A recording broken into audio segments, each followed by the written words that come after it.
હાય, તો હું આવી ગઈ છું નવા પાર્સલની સાથે. તો ફટાફટથી આપણે આને ઓપન કરીએ અને અનબોક્સિંગ કરવાની સાથે જ આની અંદરથી તમે જો કેટલો સુંદર મજાનો પ્યારો કલર નીકળ્યો. ડાર્ક પિંક કલર છે પણ બહુ જ સરસ છે. એવું નથી કે એકદમથી આંખમાં લાગે. બહુ સરસ સટલ કલર છે.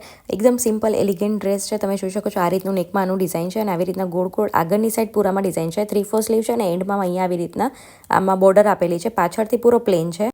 પજામા પૂરો પ્લેન છે, ઇલાસ્ટિક આપેલું છે અને આગળ લેબલ આપ્યું છે પાછું આમાં પણ.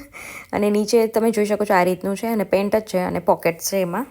અને એમાં ચૂનીમાં પણ આ રીતની બોર્ડર આપેલી છે. પૂરી ચૂનીમાં બોર્ડર છે અને બાકી આખી નેટ જેવી, મતલબ આ શું કહેવાય, એ રીતની આખી ચૂની છે જેમ તમે વિડીયોમાં જોઈ શકો છો એ પ્રમાણે. ખબર નહીં એવું કેમ થયું પણ ત્રણેયનું મટીરિયલ બહુ અલગ છે. કુર્તાનું મટીરિયલ બહુ જ સરસ છે, પજામાનું થોડું ડિફરન્ટ છે અને ચૂની તો ઓબ્વિયસ છે, અલગ જ છે આખી. બાકી તો મને લૂઝ કુર્તા તો થાય છે જેમ તમને હવે તો ખબર પડી જ ગઈ હશે. બાકી મને તો આ બહુ જ ગમ્યું. તમારું શું કેવું છે કમેન્ટ કરજો. અને ઉભા રહ્યો 1 મિનિટ, આ જુઓ, બે સ્લીવનો કલર ડિફરન્ટ છે, પૂરા ત્રણેયનો કલર ડિફરન્ટ છે. તો મારે આને રિપ્લેસ કરાવવો પડશે. રિપ્લેસ પછી કહીશ કેવો આવ્યો.